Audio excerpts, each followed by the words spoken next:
devices. They found it easy to use, appreciated the security of a paper ballot, and liked seeing their ballots tabulated by the scanner. This election puts to rest the debates inflamed by those in our state, or not in our state, who have looked to sow doubt about our systems, and those who have wrongly claimed there's a lack of access to voting. Elections matter. Completing this general election is a huge hurdle crossed, but it's far from the end of our work. We will have, immediately starting today, working towards certifying this election and then preparing for state and local runoff elections on December 1st, and then the September Senate runoff election between Senator Loeffler and Raphael Warnock on January 5th. This will require a monumental effort because we have a short window to get out absentee ballots for the December runoff to give voters time to return them. My team has sent reminders to counties to get all, let me repeat, all of our results counted today. Every legal vote will count. I know that many of you probably have some questions. Justin.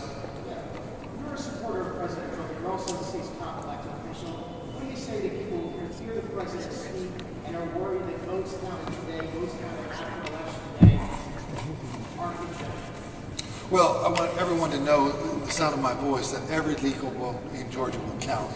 And right now we have about 200,000 ballots that are left to be counted. With the absentee ballot process, counties worked on scanning those as many as they could. And then there's also about 40 to 50,000 early votes that need to be counted. Every legal vote will be counted. So is the president correct there? We are saying that every legal ballot will be counted in Georgia because that's our process. We follow state law. I hear you say that you want counting to be done today. Is that realistic in counties with tens of thousands of outstanding absentee ballots? Counties run elections. I don't know if they'll get it done today. Have you I know you said you communicated with the counties asking them to complete it today, but is that actually possible? We're pushing really hard for that. If we can get that down, if we don't get it there, but we get the number so small that then there's no question of who actually the winner is, I think that'll be helpful. Really remove a lot of those questions that people might have. Yes, ma'am. When will you make a decision about which race to do a risk limiting audit on? That'll be something I'll get with our election team, and we'll get that out as soon as we have that information. There's a word that the USPS was supposed to do a sweep of their facilities, make sure all the absentee ballots had been delivered, and that in some places that didn't take place. Do you know if that happened here in Georgia? Is that any concern? Well, it would always be a concern. We want to make sure everything gets to us. Don't have anything specific on that. But that's why we also instituted the absentee ballot drop boxes.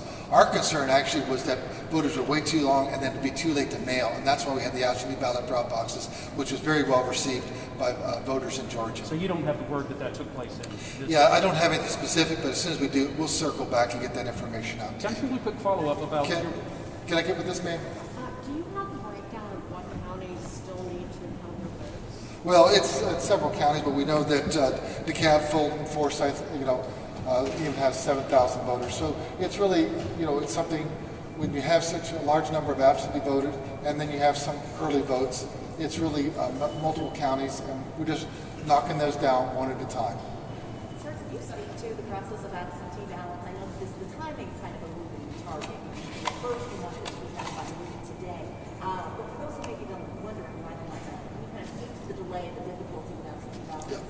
So the state election board gave the counties the authority that they could begin the process of scanning the absentee ballots, which is very helpful. So I know that down in Muskogee County and Richmond County, they were really current with everything they had received, but then all of a sudden we also had additional ballots come in on Monday and then Tuesday, so they were being dropped in. So they had to scan those. And so they'll be getting that as soon as they can, but it is a 2-page ballot. It just takes longer to get those ready for the scanning process. Is there another question back there? Are you able to provide a breakdown of which votes Well, I know that right now that we have, my numbers here were 52 to 54,000 in DeKalb. Right now we have 74,000 approximately Fulton County absentees and 43,000 early votes in Fulton County. And I have about 7,000 right now in Forsyth. We'll get you the entire list because it's just we make sure we include all the counties. Secretary, can you walk through what the rest of the election process looks like from the military ballots coming in to the audit to the certification process?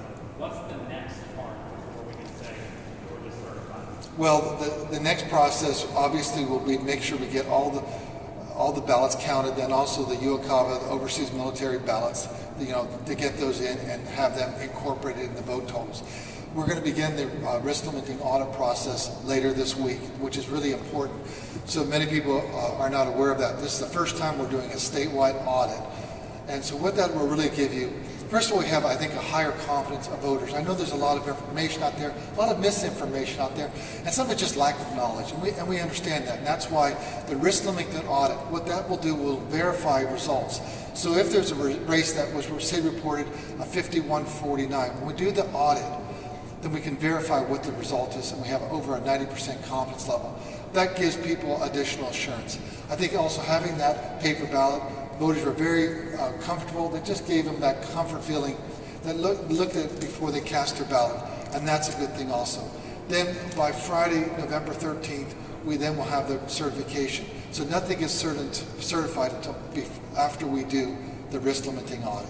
And then with the presidential race probably going to be so close, and even some down ballot races that maybe now seniors are. Well, if there's a race that was in 0.5%, it is your right as the candidate that is close but not over the top that you could ask for a recount. So we actually could have a request for, say, a state representative, county commission race, or any race that's within 0.5%, and we'll just wait till we get every ballot counted, and that's why it's very important that we follow through the process.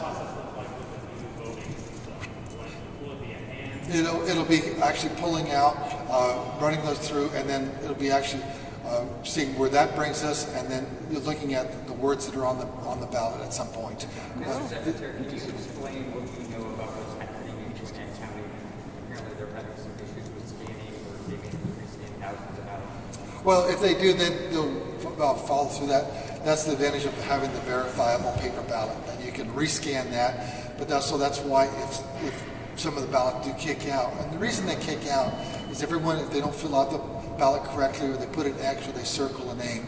That's why we have the adjudication panels, the Republican, Democrat, and then the election official, to have 3 sets of eyes on there to verify that. So we want at least a 2-1 adjudication vote on each ballot, so we can make sure that we capture the correct voter intent. If there are legal challenges made to votes cast before 7 o'clock yesterday, absentee ballots, will your office and the state defend those ballots against legal challenges?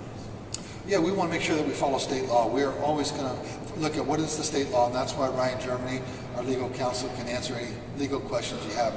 We want to make sure the law is very clear, and we follow the state law, and we don't believe that judges should legislate. We could just get a quick assessment from you of the timing that this is taking with the count. Is this taking longer than you expected to take, and why? Oh no, it's really going much quicker, and that's why we're really pleased with the state election board allowing us to scan that. If you look at some of these states, this morning is when they actually opened up their absentee ballot, boxes, and that's when they started actually the process of separating out the absentee ballots. That's a very extensive process, verifying the signature and going through there, separating it out.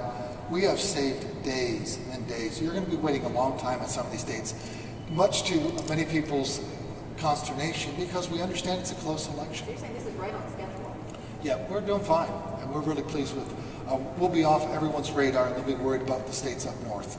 Your website doesn't keep up with the absentee ballot, the progress on Right. it. Yeah, as it gets reported, then it'll be just added to that total. So how do private citizens keep up with that? And it's just because it's a process, and we just keep on adding that, and then eventually, when we have them all done, you'll know that we'll notify them or put a note there that these are the final totals for that particular county. I got a Yes, sir. Archie with Nexstar. Our question was about rejected ballots. I know we talked about that last week. Now that these are coming in, where are we on that? You said about 1% last time. Have you heard anything about rejected ballots and what happened to those ballots? Well, yes. Last time we actually had about 1%, but of that, probably 75% of those rejected ballots were actually received late. So very few of those actually were rejected by the adjudication panel. When they actually looked down at that, all three of the folks, or 2 out of the 3 folks, were saying, yeah, they really wanted Mary for this race here. They really wanted Bob for that race there, and that's a good thing. So very little of the actual ones that get through the adjudication panel are being rejected. So thank you very much. As we get more information, we'll get that to you. If you have any legal questions, Ryan Germany's here, and we're going to get these results out to you as soon as we can. Thank you very much.